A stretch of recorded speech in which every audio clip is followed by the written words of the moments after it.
ഞാനിപ്പോ എന്റെ പ്രേക്ഷകരോട് പറഞ്ഞൊരു കാര്യം എന്താണെന്നറിയോ, കാർത്തിക് വരുന്നുണ്ട്, നാടോടുമ്പോ നടുവേ ഓടണം എന്നാണ് ചേച്ചി കാര്യം പറയാറ്. ഞാൻ ഓടുന്നില്ല എന്നുള്ള പരാതി പൊതുവേ ഉണ്ട്. അന്ന് ചേച്ചി ഞാൻ കുറച്ചൊക്കെ ന്യൂജനിൽ നിന്ന് പഠിക്കണ്ടേ കാര്യങ്ങള്. അപ്പൊ അങ്ങനത്തെ ഒരു മെയിൻ സ്ട്രീംസ്, അതായത് ഒരു കണ്ടന്റ് ഉണ്ടാക്കുമ്പോൾ ഉണ്ടാവുന്ന ആ ഒരു ഡിഫറൻസ് എന്ന് വെച്ച് കഴിഞ്ഞാൽ ഒരുപാട് മാറ്റങ്ങൾ ന്യൂജൻ ഓൾജൻ അങ്ങനെ ഉണ്ടോ? തീർച്ചയായിട്ടും അങ്ങനെ ഉണ്ടോ എന്ന് ചോദിച്ചു കഴിഞ്ഞാൽ രണ്ട് വിഭാഗക്കാരും സോഷ്യൽ മീഡിയയിലുണ്ടല്ലോ, അതുണ്ട്, തീർച്ചയായിട്ടും അവരുണ്ടല്ലോ. പിന്നെ അവരുടെ ടേസ്റ്റ് ആണ് ഓരോ വർക്കുകൾ കാണുമ്പോൾ അവരെങ്ങനെ അതിനെ എടുക്കുന്നു എന്നുള്ളത്. ഇപ്പൊ ചിലപ്പോൾ ചില ഹ്യൂമറൊക്കെ അതെന്ന് വെച്ച് കഴിഞ്ഞാൽ ഇപ്പൊ നമ്മുടെ ഇപ്പൊ റെഗുലർ ആയിട്ട് യൂസ് ചെയ്യുന്ന ചില വേർഡ്സ്, ഇപ്പൊ ഫോർ എക്സാമ്പിൾ ക്രിഞ്ച് എന്ന് പറയുന്ന ഒരു വേർഡ്, ഈ വേർഡ് ചിലപ്പോൾ വീട്ടിലിരിക്കുന്ന കുറച്ച് ഏജ്ഡ് ആയിട്ടുള്ള ആളുകൾക്ക് ചിലപ്പോൾ അറിയത്തില്ലായിരിക്കും. അപ്പൊ എവിടെയെങ്കിലും നമ്മൾ അത് റിലേറ്റഡ് ആയിട്ടുള്ള ഒരു ഹ്യൂമർ വെക്കുകയോ അല്ലെങ്കിൽ ക്രിഞ്ച് എന്ന വേർഡ്സ് യൂസ്, അത് ചിലപ്പോൾ അവർക്ക് മനസ്സിലാവണമെന്നില്ല.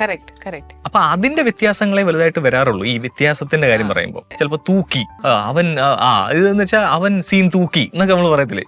ഈ ഹൃദയപൂർവ്വത്തിൽ തന്നെ ഒരു ഡയലോഗ് ഉണ്ട്, സാറ് സീൻ തൂക്കി. അത് നമ്മുടെ ഒരു ഇപ്പോഴത്തെ ഒരു വേർഡാണ്. അപ്പൊ ആ ഒരു വ്യത്യാസങ്ങളേ ഉള്ളൂ. അപ്പൊ ഇപ്പോഴത്തെ ആളുകൾക്ക് ഇഷ്ടപ്പെടുന്ന രീതിയിലുള്ള അങ്ങനെയുള്ള സംഭവങ്ങൾ വെക്കുമ്പോൾ ചിലപ്പോ അതിലുമായിട്ട് ബന്ധമില്ലാത്ത കുറച്ച് ആളുകൾക്ക് അത്രേ ഉള്ളൂ വ്യത്യാസങ്ങൾ. നിങ്ങൾ ന്യൂജൻ ഇപ്പൊ ഫോർ എക്സാമ്പിൾ എന്നെ എപ്പോഴും വഴക്ക് പറയും ചേച്ചി, അമ്മ എപ്പോഴും പുറകെ കിടക്കുവാ, ഇത് തന്നെ ഇങ്ങനെയെന്നൊക്കെ ചോദിക്കും. ഞാൻ പറഞ്ഞ ഉള്ളത് കിടന്നാൽ മതി, മര്യാദ കിടക്കുമല്ലോ.